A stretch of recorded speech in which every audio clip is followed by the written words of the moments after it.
Okay, so for the record, 35 minutes. it is 7:15 in the morning. I am completely ready to go for Quartzsite. Karen, are you completely ready to go for Quartzsite? No. You're not. No. We are ready to go. At least half of Blue Line RV Adventure is ready to go. What are we putting in there? Sugar? I'm surprised it wasn't another finger. We were watching Tim the Tracker. Just so you know, you're The Tim Tracker. I thought it was Tim the Tracker. The Tim Tracker. time for anything in your life. So We have never been on time for anything. I have never been on time. you are never on time for anything. I thought one of my philosophies in life was it's rather be 2 minutes early than 1 minute late.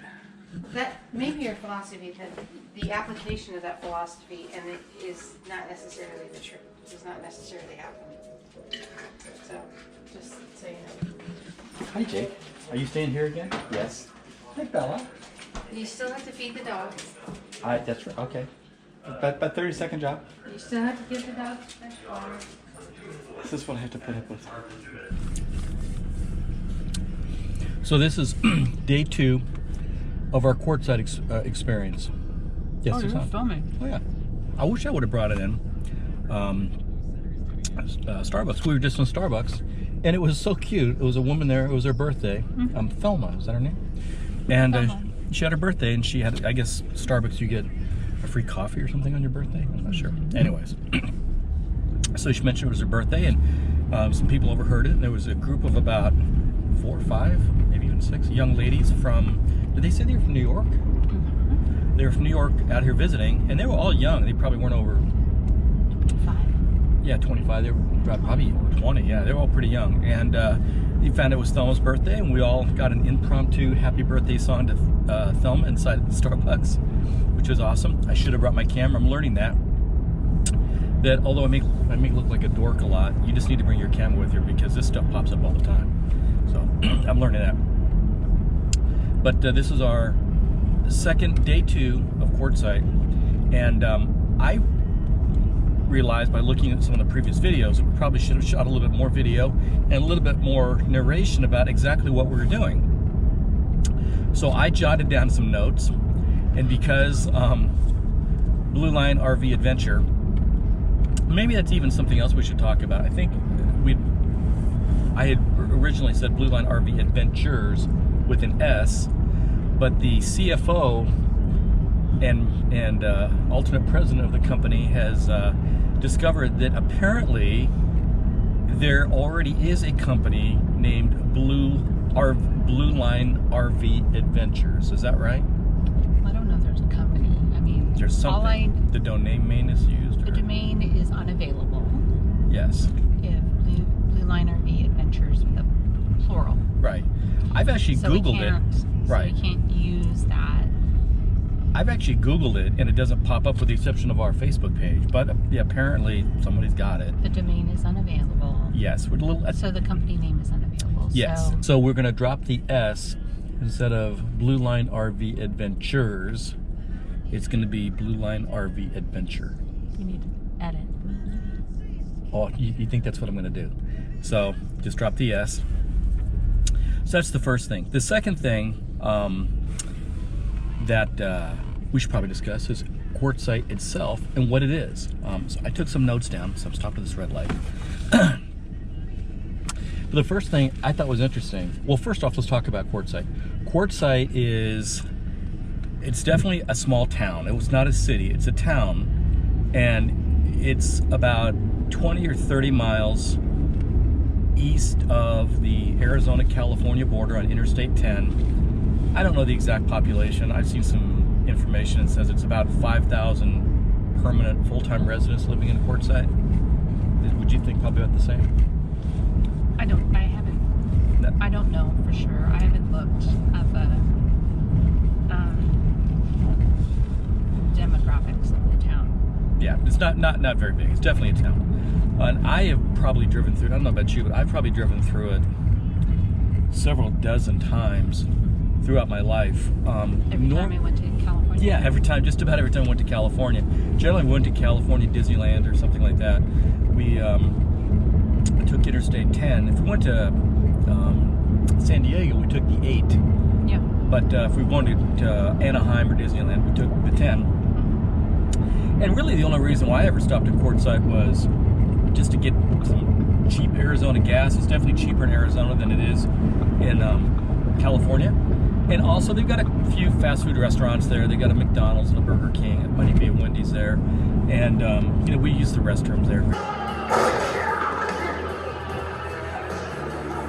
Grab something, a little snack before we went, but usually didn't spend over 15-20 minutes there at any given time.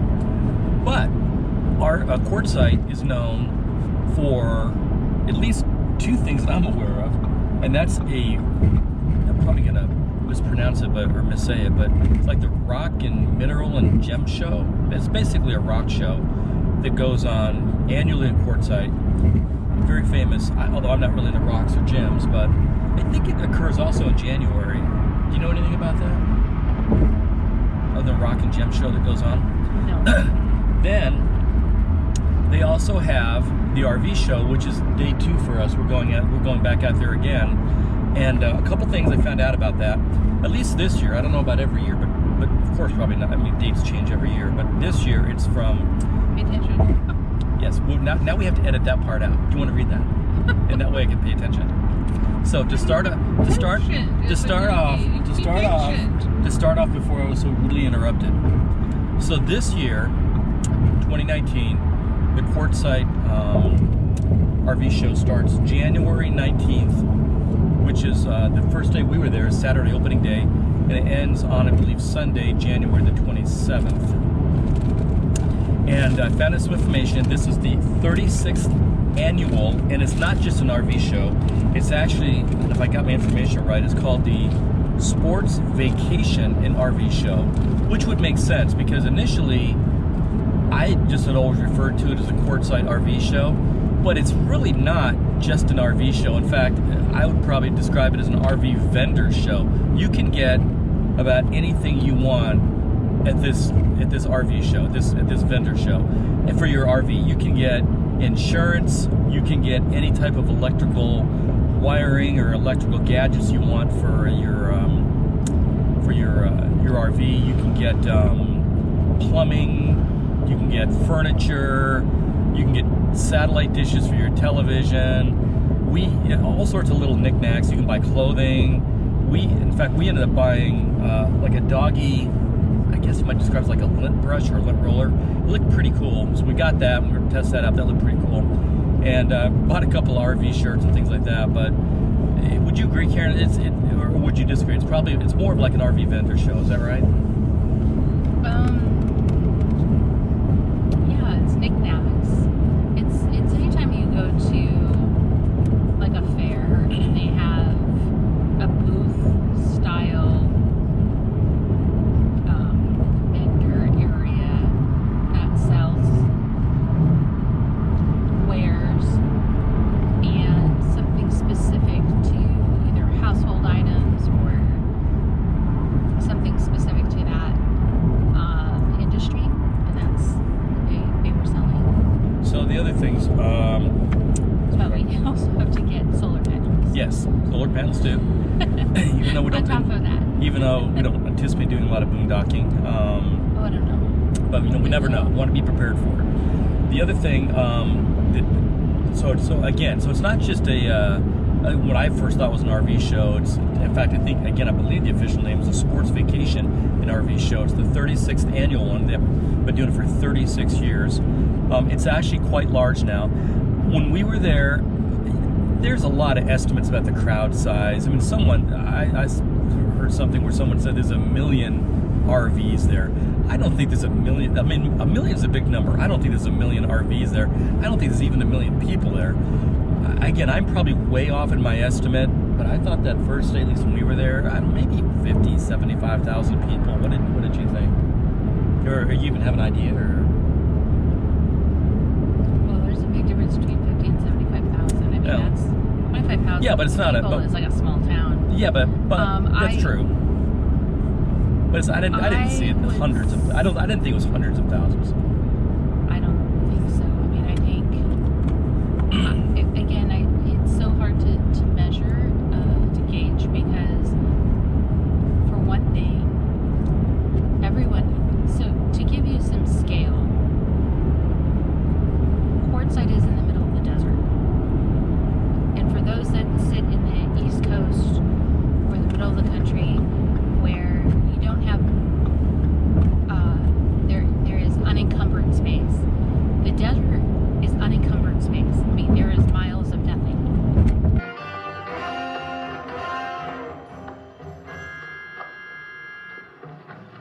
So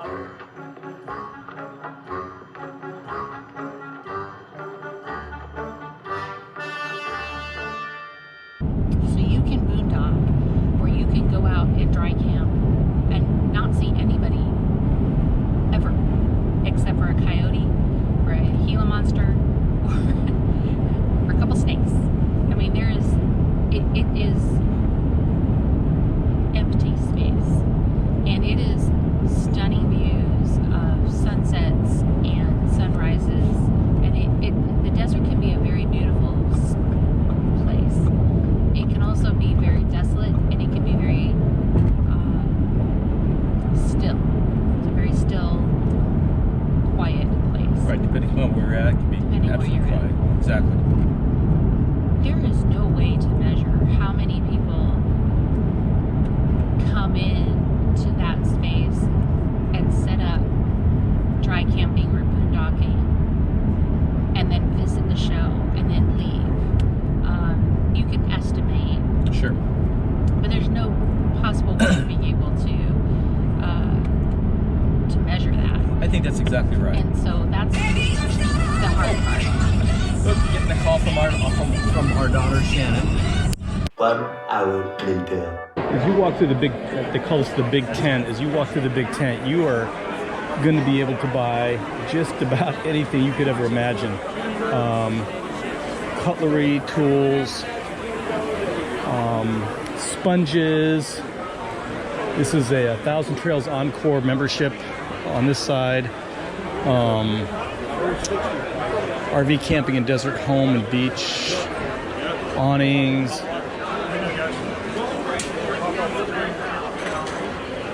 The amazing grater as seen on TV, so you can cooking demonstrations and cooking lessons. Again, a very, very dog-friendly location. Arizona State Parks.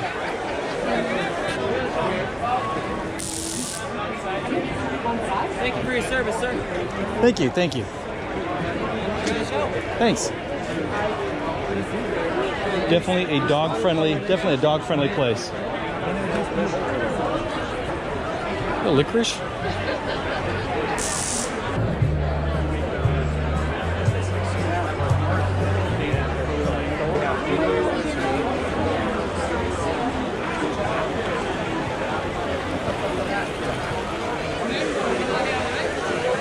Oh my gosh, look at that, Karen.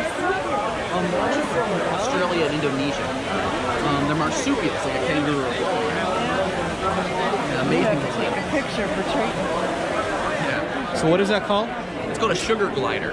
Is this guy for something, or is it just personal use? Just personal use. Okay, good then. We try to just avoid any kind of media attention. Oh yeah. We'll do personal stuff. This is my grandson. Yeah. So now this is a little Raz here. It's one of my personal pets, full-grown adult male. They're called sugar gliders. They're from Australia and Indonesia. They're marsupials, and they make amazing little pets. In fact, oh yeah, totally. They're really soft, love to be petted. In fact, you feel a little vibration right there? They purr just like a cat. They love to be petted. So what's his name? This is Raz. He's about a year and a half, one of my personal pets. So he's still pretty young. For the most part, I keep him in my pocket. I actually have one in my pocket right here. I seen him going there. Yeah. They mostly just sleep in the cage, but for the rest of the time they kind of stay with you and on you.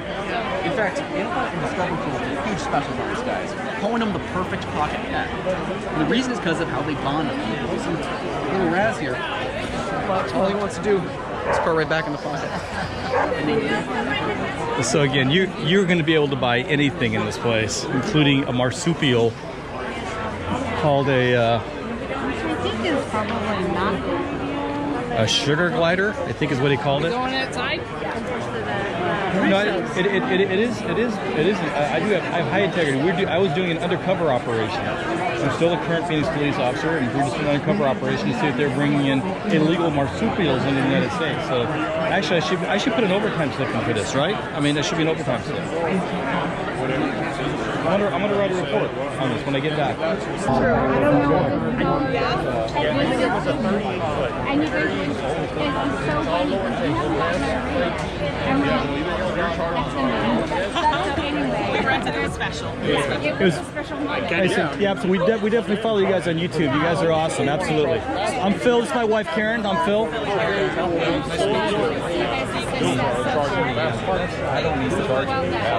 So you guys are charged up. We haven't done it yet. We're sort of in the process of preparing this year, and so we're just having a lot to do. Yeah, either that or you got these.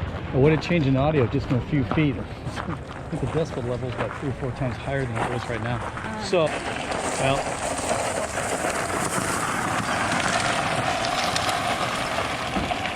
Spitting up the gravel. So we learned a lot.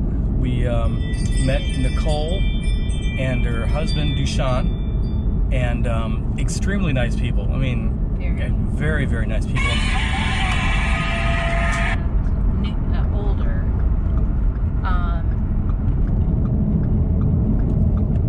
Our right rear passenger door is open, so we have to pull off the road here just for a second. Let me close that. Hold on. Of course, we've never done anything like this before. Am I gonna close that, or are you? It was on your side. I know, you noticed it. Shut the door.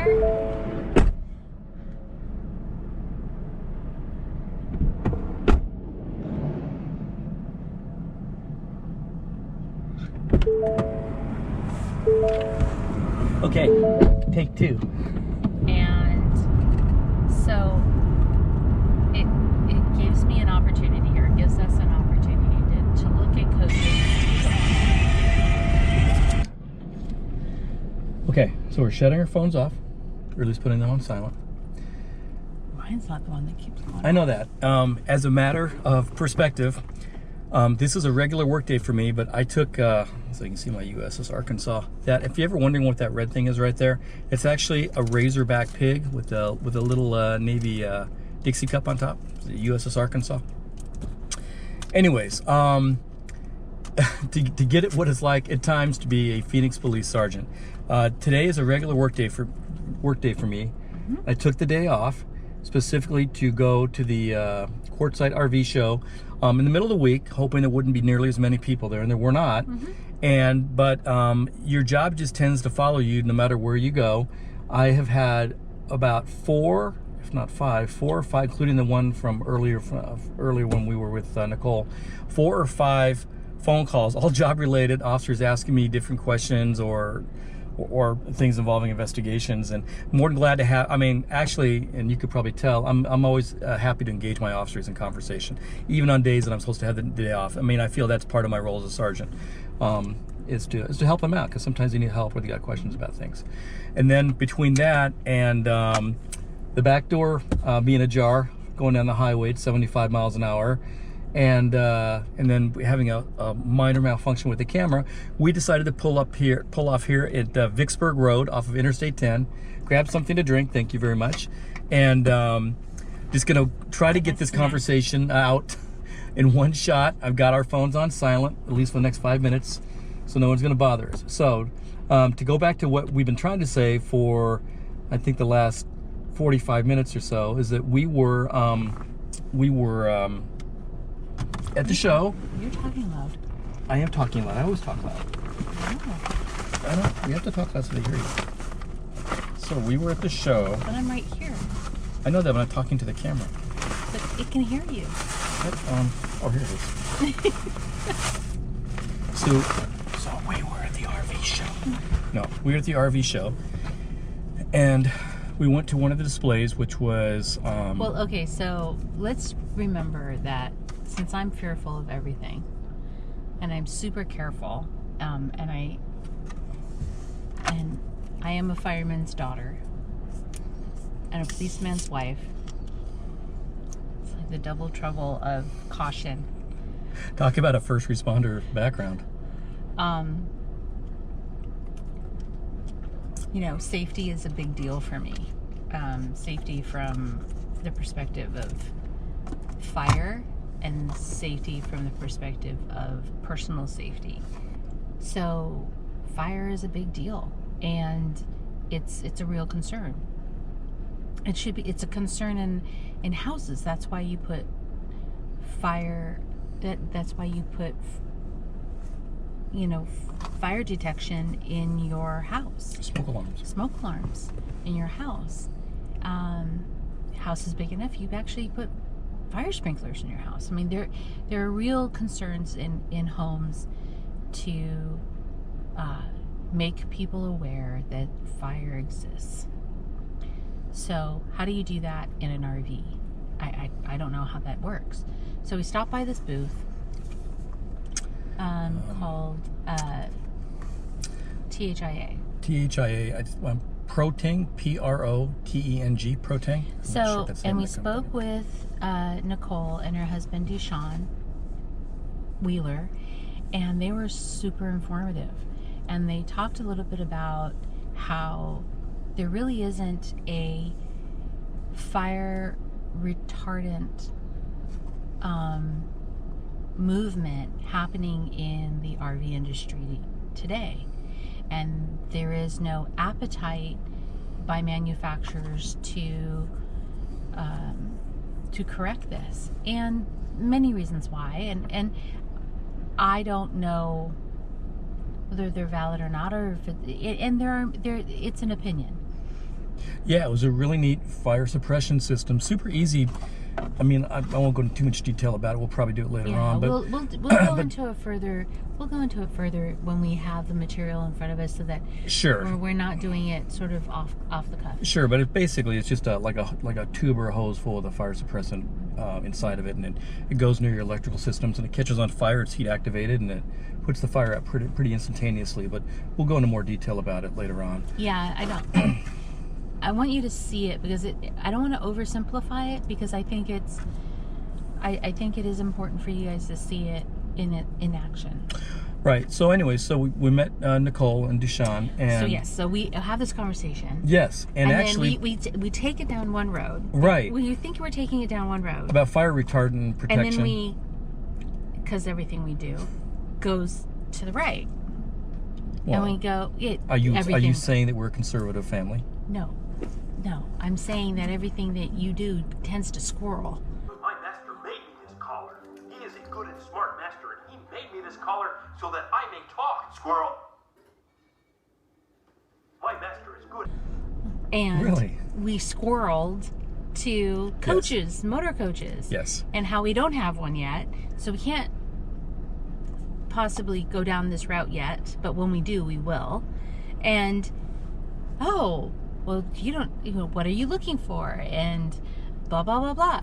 Well, this is how we ended up understanding a little bit more about pre-recession, the differences between the pre-recession motor coach industry and the post-recession motor coach industry, and then what happened to the industry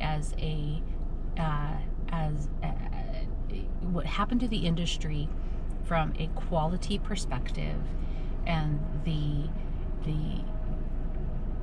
lack of quality manufacturers that are currently in play, and the cost, the acceleration of cost, and the deceleration of quality. Yes. And what we're seeing nowadays. And what she did was she took an enormous amount of her time. Nicole is such a sweet lady. Her husband, Dushan, is wicked smart. Wicked smart. He builds race cars. Wicked smart. And I can't program my DVR, but he builds race cars. Right. So we're on our way back to Phoenix right now, and in a couple hours we're going to be going to a retirement party for one of my friends from the Phoenix Police Department. He's retiring, lucky dog. He's retiring a few months ahead of me, and then Steve Paul, and then I'm going to be retiring a few months after that. But we're going to go to a retirement party and wish him well, and off we go. Anything else? No, let's go home. Okay, so let's go home.